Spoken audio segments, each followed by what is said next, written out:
Hey everybody, Bobby Medina here with my very dear friend and cohort, the great Paul Barron. Hi. And today we have a very fun, interesting interview with a fantastic trumpet player. He's an LA freelancer. He's been up there for 20 plus years now. He holds positions in the Santa Barbara Symphony and the opera there. He's a studio musician in Southern California. He's also the trumpet professor at Pepperdine and at UC Santa Barbara. He is a Yamaha performing artist and an endorser of GR mouthpieces. And he is recently the proud father of a brand new baby boy. Welcome, Dustin McKinney, here with us today. So good to have Hi. you here. Thanks for being here and spending a little time with us. Thank you so much, guys, for having me. Really appreciate it. And congratulations on your new one from me as well. Hey, so Dusty, I have the first question. How did you get into playing trumpet? And can you tell us a little bit about how that's led you to your new project, and then explain that to us as well? Absolutely. I grew up in a musical family. I started playing the trumpet at age 6 and it was either trumpet or trombone, but a 6-year-old can carry a trumpet case a lot easier than a trombone case.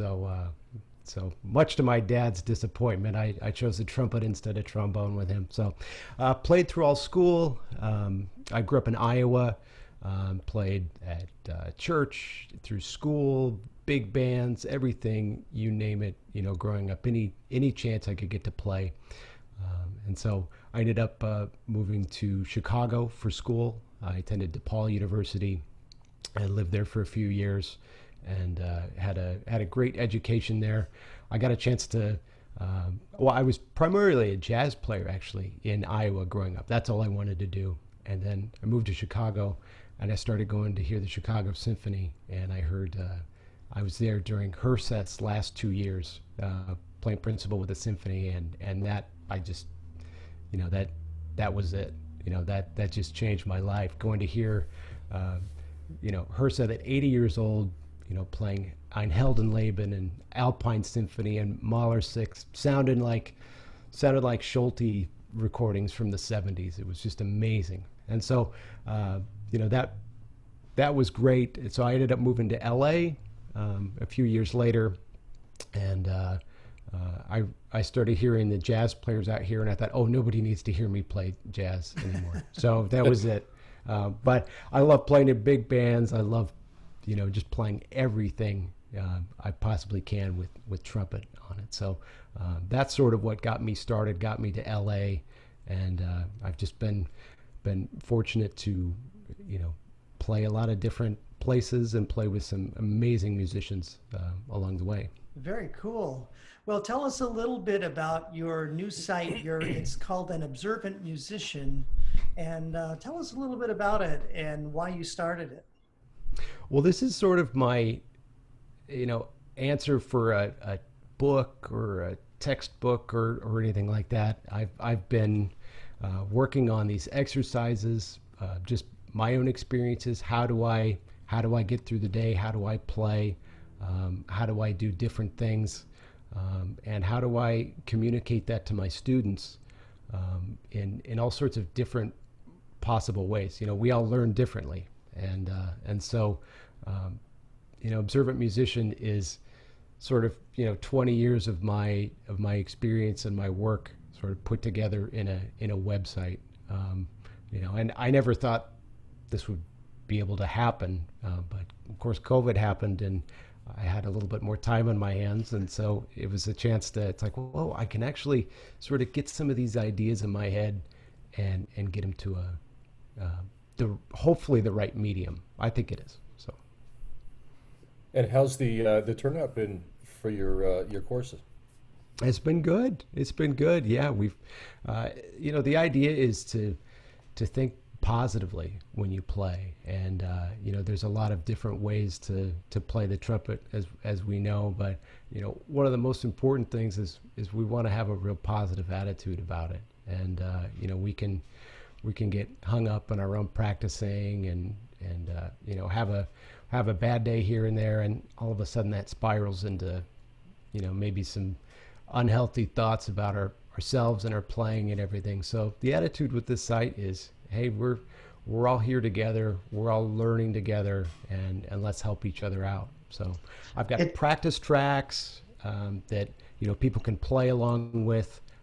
I've got duets that I've recorded. That was something I've been doing over the years with students. Is I'll record a duet, and then they record the other part, or I'll record both parts. They can play along with it, and choose whatever part they want to play along with. So I've put about 20, 25 or so different duets from Arbans, Rubank, and even a few Vizzuti and Michael Sachs duets on there Wow, too. that's a lot of work. That's really cool.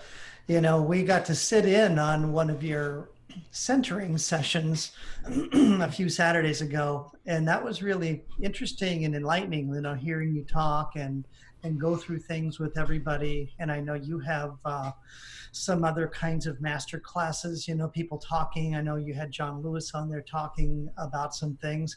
And I'll tell you some of the things that one of the things I really love about it. I'm really into the mental aspect of playing. Paul and I both have a martial arts background, and I do I'm too. not sure if you do or not, I but do, yeah. yeah, but so that really plays into your trumpet playing a lot when you start to. There's a lot of similarities, in it, but I enjoy some of the recorded vignettes that you have on there where you're talking about these different aspects. And I'm just wondering, can you explain maybe for our listeners here a little bit about the mental aspect of playing that you cover? Absolutely. I mean, that's something it's so important to our playing. If you don't have your focus and you don't have your breathing, whether it's in your practicing or performance, it's gonna be tough, to be consistent. And consistency for me is really sort of the name of the game. I need to be able to play at my highest level every day when I show up to work. So consistency is really important. So I've realized over the years that sometimes practice sessions need to just be focused on one thing. I can get, you can. It's great to have 3-hour chunks where I can play through a whole bunch of things and all that. But say I only have 20 minutes or so to do some work. Well, I find it really helpful to just focus on one thing for that 20 minutes. Maybe it's the breathing.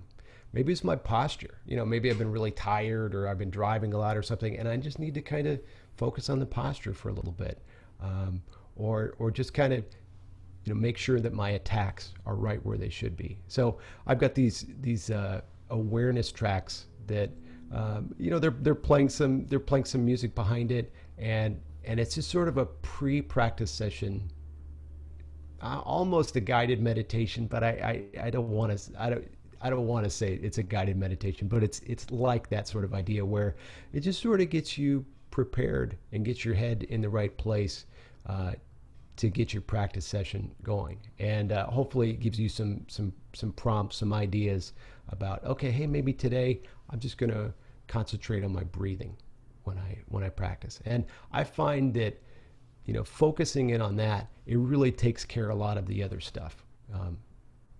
So And it makes that 20-minute increment of time a lot more fruitful, I guess, with what you're able to accomplish.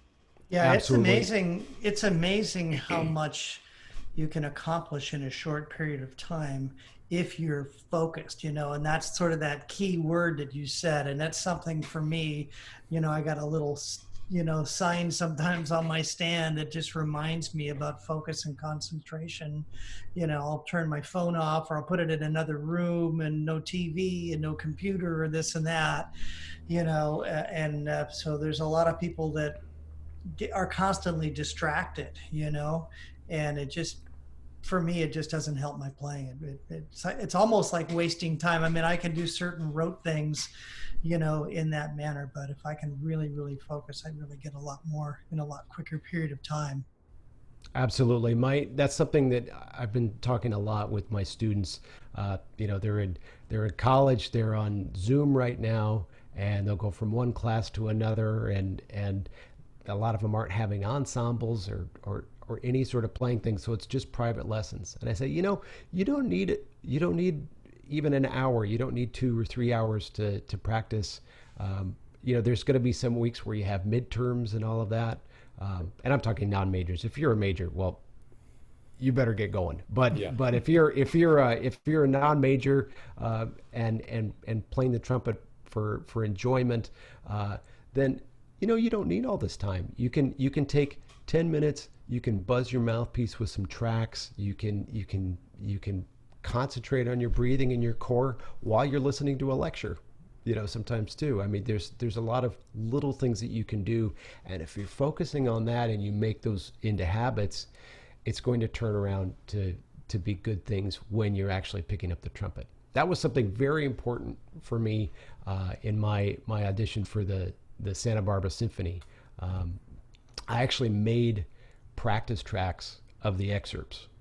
I just gotten this job at Disneyland playing in the band there, and so I was playing a lot. I mean, this is back in 2013, I think, and so you're playing all day, marching around in the sun and all this, and so it's like to turn around and practice for an orchestra audition. That's like, oh, that's pretty tiring, right? So I made these practice tracks where it would play the excerpt with click and a piano, and I would just buzz it very softly, very carefully, making sure everything was connected, just making sure everything felt right. And so when that was feeling good, I knew that when I would pick up the trumpet, it would be there. And so that really helped me, prepare for that audition. And did you slow it down to like a Tai Chi sort of speed, or did you? Oh, totally. Okay. Never up to tempo. Never Okay. up to tempo. Yeah. I was wondering, yeah, with the mouthpiece thing, if you were able to keep it up to tempo. No, it's always. I would say if there was an excerpt at 88 or something, I would have it at 60, 64, 66, 68, 70, all the way up by increments. And some days I would need all of those steps in order to get up to tempo. Other days I would start at the slowest, and I'd be able to skip 4 or 8 clicks in order to do that. But yeah, I like slow, softer playing on the mouthpiece, just so I'm accurate with the intervals and connecting through with the air. I know that's what I need when I'm doing it. Who have some of your teachers been?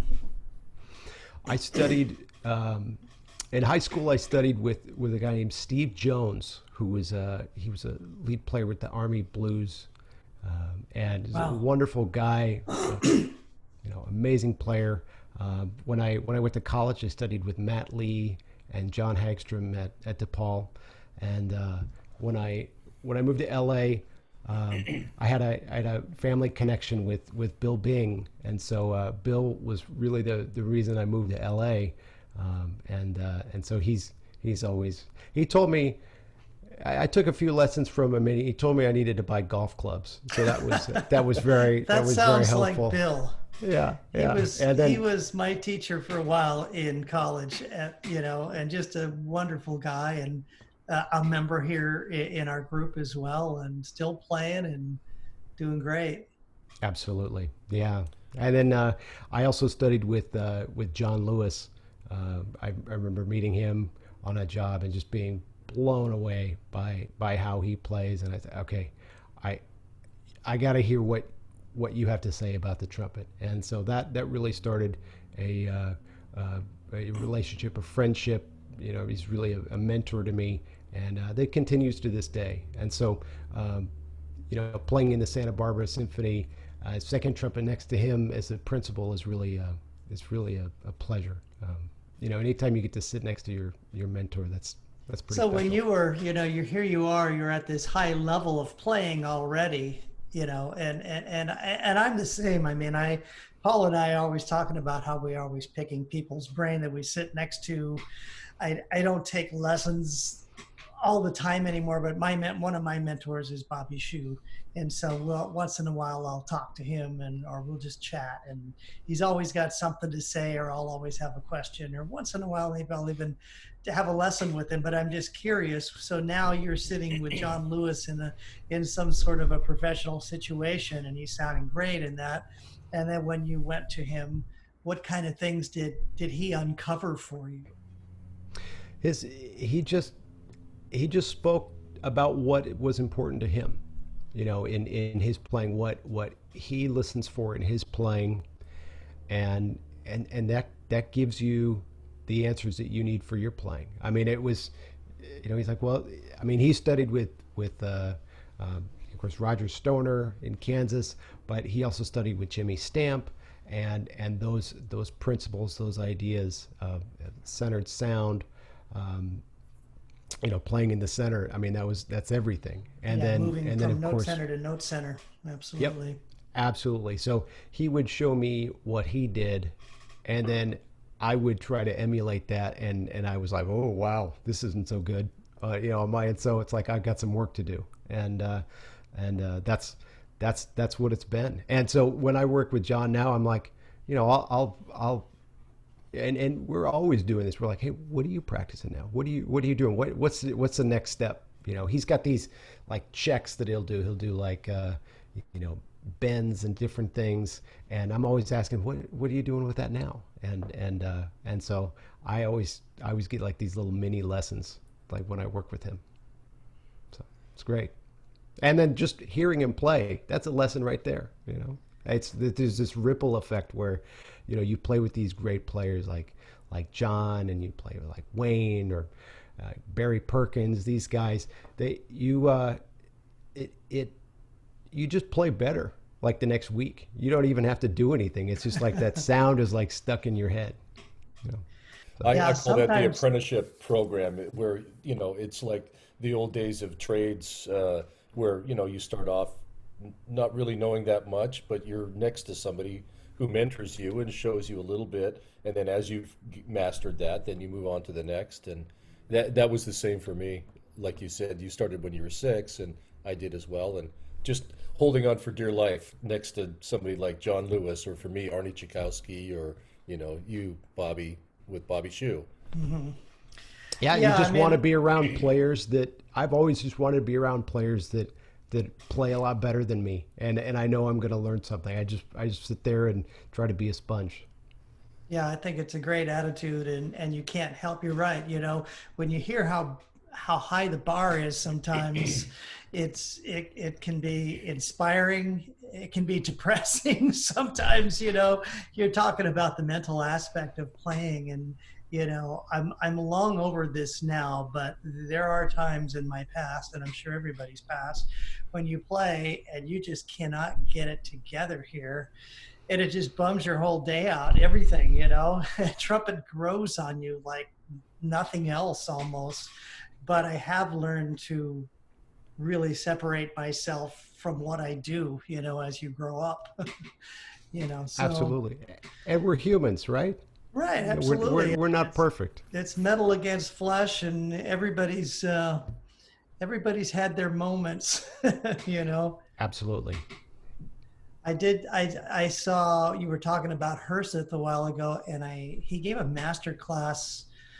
Oh my gosh, I don't know how long ago, maybe 20 years ago, 15, 20 years ago. And I saw it. He was already in his latter years. But man, he did sound amazing, and he talked a lot about sound. And, I remember him doing a big interval from high to low. And it wasn't connected from note center. It wasn't B-ah, it was B-ah. There was a little bit of this sort of a downward motion to it. And he says, if a violinist can do that, why can't we do that? Yeah. That's a great observation, especially after you've been playing 2 or 3 hours. He's somebody that when you hear how he played, there was just so much color and so much information to what he did. Oop, frozen a little bit here. We okay? Yep. Yeah, you're okay, still frozen on my end. I'm still frozen, huh? Yeah. Cut. Uh-oh. Let me. I mean, it's your good side, so that's fine.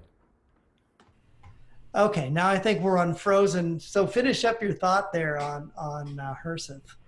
Well, Herseth was so wonderful at matching sound, right, and emulating other instruments in the orchestra, and that was something I learned from John, who sat next to him in the symphony, where it was all about matching the color with the bassoon or just depending on who you were playing with. It was really playing in the orchestra was really just like chamber music. It just changed who you were playing with from phrase to phrase. And Herseth was such a master at that. But also just the idea of, just laying it down like a lead player. Uh, you know, it was really something to hear him play. So. I read a story one time about him, and I don't know who was conducting, but he had like a high D or something he had to play. And the conductor stopped and he said, "Can you play that again for me?" Beep, picked it off. He said, "Try that again." Beep. He did it like 4 or 5 times, and Bud finally put his trumpet down and said, "What is the purpose of this?" He says, "Oh, I'm just waiting until you miss it once." He said, "It's not going to happen today." And everybody shuffled their feet and clapped, and so I always thought that was a cool story. It says so much about his confidence and that he played from a concept. I think that's something with great players. They have this concept of how they want it to be, and it's all here. They've worked it out here. They know what they want it to sound like, and then they practice getting physically things happening to match what's going on in your head. And anytime we've played our best, I feel like that's what's happening, right? Where it's like, oh, I'm playing this exactly the way I hear it, and that's when it's really fun. And so that's what we practice all this stuff for, right? I heard another story, not to continue with Herseth for the whole session, but I think it was Please. Brandenburg too, and he was out on stage before the concert warming up, and it just wasn't happening. It was just clam city, and he just calmly, according to the story, calmly put his horn down on the stand, walked off, grabbed a coffee, and there he is, next to Chickowitz and having his coffee, and Chickowitz goes, what was going on out there? Aren't you concerned? He goes, "No, I know how it's supposed to go. It'll be fine when we get there." And sure enough, when he got to that part in the concert, he nailed it, of course, because as you said, it was all in here, and he was just replaying what he'd already successfully done probably many times throughout his career. That's it. That's it. That's the perfect example. So if you were to pinpoint, Dusty, one moment, one like aha moment, or with a teacher or something that was the biggest spark or the biggest change to your playing, who would that be? Or is that an Aha unfair moment. question? No. I don't know if I've really had aha moments. I feel like things just progress. I don't, and maybe that's from where my head has been at, but I don't feel like I just jump. And everything has just felt very, very incremental. And really, if I go by that, it's my career and my playing and where I want it to be. I just have to stay patient, right? It's always staying patient with working on things, and it's like, oh man, I'd love it to be here, and I'd love to love for it to sound like this, and you just keep working at it. So it's really been a part of process, right? Those aha moments, I guess, are at concerts where I've been sticking to the process, and things are working like that process, and it's like that process is paying off. Okay, great. So stick to it. That's been really what it is. It's just stay the course through all this. I think for us as musicians, it's you got to be in it for the long haul. There's no, no trick, no something that's going to get you from point A to point B overnight. But I have had some interesting oh shit moments, as Bobby Shue calls them, and one of the things that I've noticed that's happened to me is I may be taught, we'll say, a concept or maybe a particular technique or something, and I will just kind of be scratching my head. I just don't understand it until it may be, who knows, 6 months, a couple of years later, and then something will click and I'll go, God, now I know what he was talking about, and now I get it and I see how that works, and it's typically for me just some minor teeny weeny little tweak, but God, it makes so much of a difference in your playing, just Absolutely. like you were talking earlier about, little things that creep in. One of them for me is totally related to what you said, posture. We sit a lot, we drive a lot, we whatever, we're watching TV or whatever the case may be. And you really got to have this mental picture of yourself and, how you should be. Just like Herseth had this picture of when he got to this spot, and you see it in a positive limelight, not as a negative. If you see yourself crashing and burning, you're going to crash and burn, know? Well, and sometimes these concepts you're right, they take years to click in. I don't think anything I learned in college actually clicked in until much later after college. I think the nicest compliment I got from my teacher, who was a wonderful person and very kind to me, was, well, I think there was some maybe flashes of greatness in there. That's it. It was just, it was not great. And so, I was very diligent. I was a hard worker. Whatever you told me, I would do it, and I would work on it. But sometimes you're just not ready to hear stuff, right? And so being in that place when you are ready, and so I felt like I needed 6, 7, 8 years to really process and let what I learned from the guys in Chicago, work its way into my playing and continue. And maybe I'm just a slow learner. I don't know, but that's fine. I mean, it's like I said, it's given me comfort to know that it's really the process, that this is not a sprint, but a marathon, and Absolutely. I remember one of the guys at Disney told me that when I started working there. He said, yeah, just remember, this is a sprint, not a marathon, or a marathon, not a sprint. Excuse me. And I was like, oh yeah, okay, this makes a lot of sense now, and that helps. And I think those lessons learned over a longer period of time get more solidified and become more a part of our fabric anyway, Yeah. so that we really own them. It's not just a flash in the pan, aha, and then, oh, what was that again? Because we probably all had, I know I have, moments where I go, wow, I couldn't do anything wrong. I mean, everything was just all lined up, working great. I'm going to do that again tomorrow. And then, of course, nothing happens. None of it works. Yes.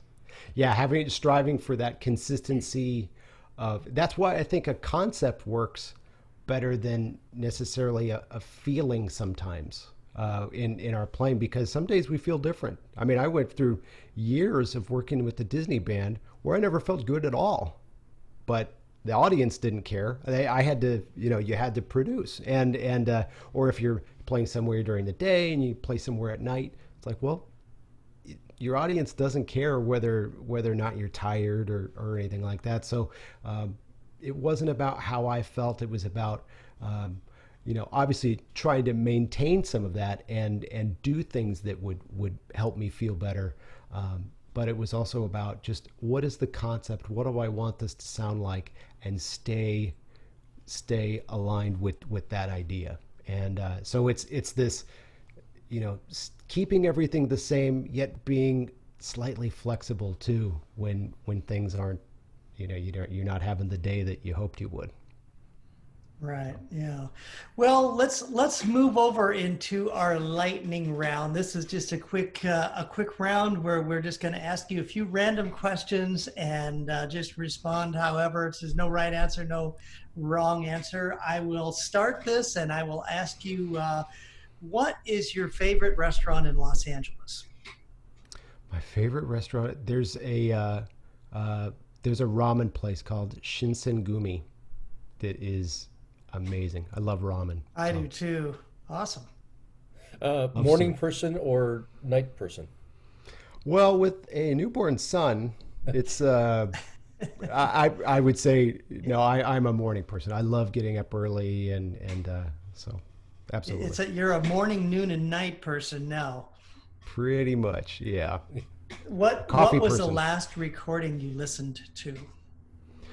Um, I've been listening to some quintet um, recently, and so there's a nice album. I don't know what it's called by the Center City Brass. They did the Morley Calvert and like Ludwig Marr um, quintets in there. Really nice pieces. It's just nice to hear quintet. I like quintet a lot. Where are they based? I'm not familiar with them.